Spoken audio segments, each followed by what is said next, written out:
Hello students, good morning. आज मैं पुनः BA part 3 honours paper 6 history of psychology group A में बताए गए पाठ व्यवहारवाद, जेबी वाटसन का व्यवहारवाद, जिसकी चर्चा मैंने पिछले क्लासेज में की थी, उसको मैं आगे बढ़ाते हुए मैं बताना चाहूँगा। उसके पहले बहुत संक्षेप में बताना चाहूँगा कि जेबी वाटसन ने व्यवहारवाद का जो कॉन्सेप्ट संरचनावाद एवं प्रकारवाद के विरोध में दिया एवं उनके द्वारा मनोविज्ञान के क्षेत्र में जो कॉन्सेप्ट दिए गए उसकी चर्चा की जा रही थी।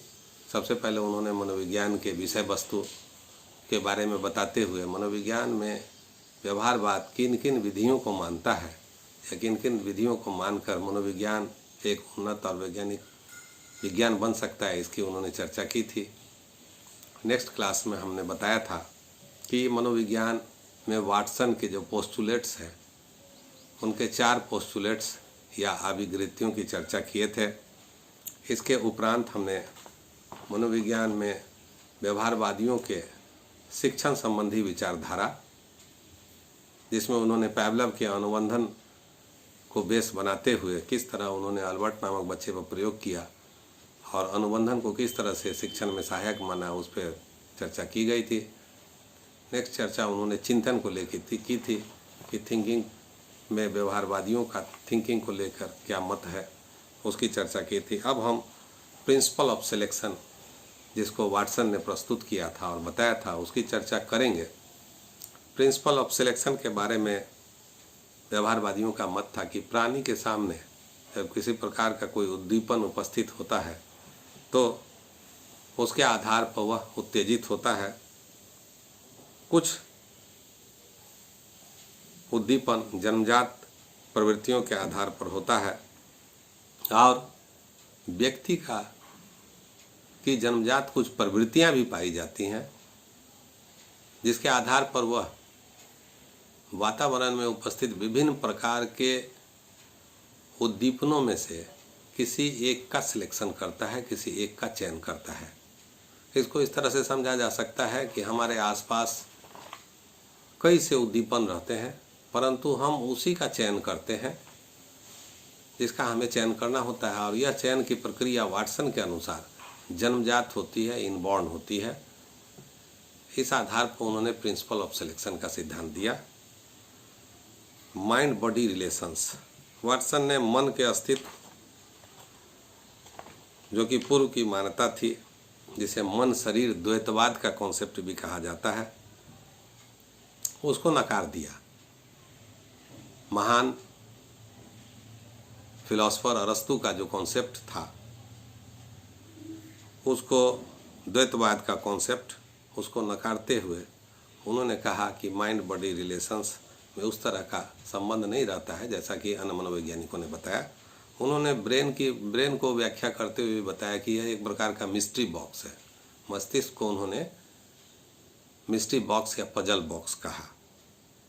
और मनोविज्ञान के बारे में उन्होंने बताया कि माइंडलेस साइकोलॉजी की बात की, कि मनोविज्ञान को मन से रहित होना चाहिए। मन शब्द से चूँकि अंतर्निरीक्षण का बोध होता है, आत्मगत होता है, इसीलिए उन्होंने इसको अस्वीकार किया। और वाटसन ने सिर्फ शरीर के अस्तित्व की चर्चा की, उन्होंने सिर्फ शरीर को स्वीकारा। अंत में उन्होंने इन्वायरमेंट या पर्यावरण पर एक कॉन्सेप्ट दिया। उन्होंने बताया कि बाल्यावस्था में पर्यावरण ही व्यक्तित्व को प्रभावित करता है। दर्जनों स्वस्थ बच्चों को देने की बात वो कहते थे, और बराबर कहते थे कि जिस परिस्थिति में बच्चे को परवरिश की जाएगी, बच्चा उसी अनुसार से बनेगा, बढ़ेगा, उसका व्यक्तित्व उसी तरह से विकसित होगा। पर्यावरण में उनको इतना विश्वास था कि वो कहा करते थे कि मुझे 1 दर्जन बच्चों दो और आप बतावें कि किसको डॉक्टर, किसको वकील, किसको नेता, किसको क्रिमिनल बनाना है, और आप जैसा चाहिएगा वैसा वैसे पर्यावरण में रख के हम वैसा बच्चों को बना सकते हैं। इसलिए पर्यावरण को बहुत इम्पोर्टेंस देते थे। और व्यक्तित्व निर्माण में, व्यक्तियों के निर्माण में, व्यक्तियों के व्यवहार को पर्यावरण किस तरह से प्रभावित करता है, इसको लेके वो काफ़ी बल देते थे। उन्होंने, व्यवहारवादियों ने पुनर्शिक्षा और पुनर्वास, री एजुकेशन एंड रिहेबिलिटेशन के दृष्टिकोण से पर्यावरण आचार शास्त्र का कंसेप्ट दिया, जो कि उस समय समाज के हित में था और समाज में इसकी काफ़ी उपयोगिता भी थी। आज भी व्यवहारवादियों का यह कंसेप्ट, जिसमें कि रिहेबिलिटेशन और पुनर्शिक्षा की बात की जाती है, वह काफ़ी उपयोगी माना जाता है।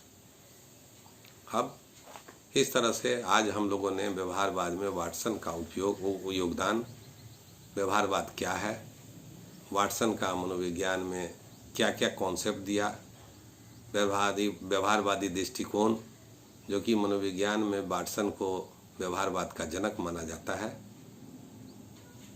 पढ़ने का काम किया। अब नेक्स्ट क्लास में हम लोग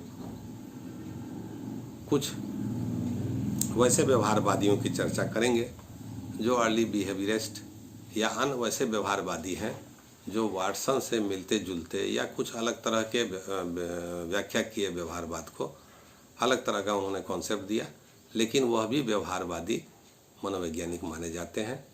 नेक्स्ट क्लास में हम लोग उनकी चर्चा करेंगे और अंत में हम लोग व्यवहारवादी वाटसन की आलोचना करेंगे, क्योंकि सारा व्यवहारवाद वाटसन के इर्द गिर्द ही था, इसलिए मूल रूप से व्यवहारवादी वाटसन को ही माना जाता है। तो इसलिए हम लोग उसकी समालोचना भी चर्चा करेंगे। बहुत बहुत धन्यवाद। जय हिंद, जय भारत।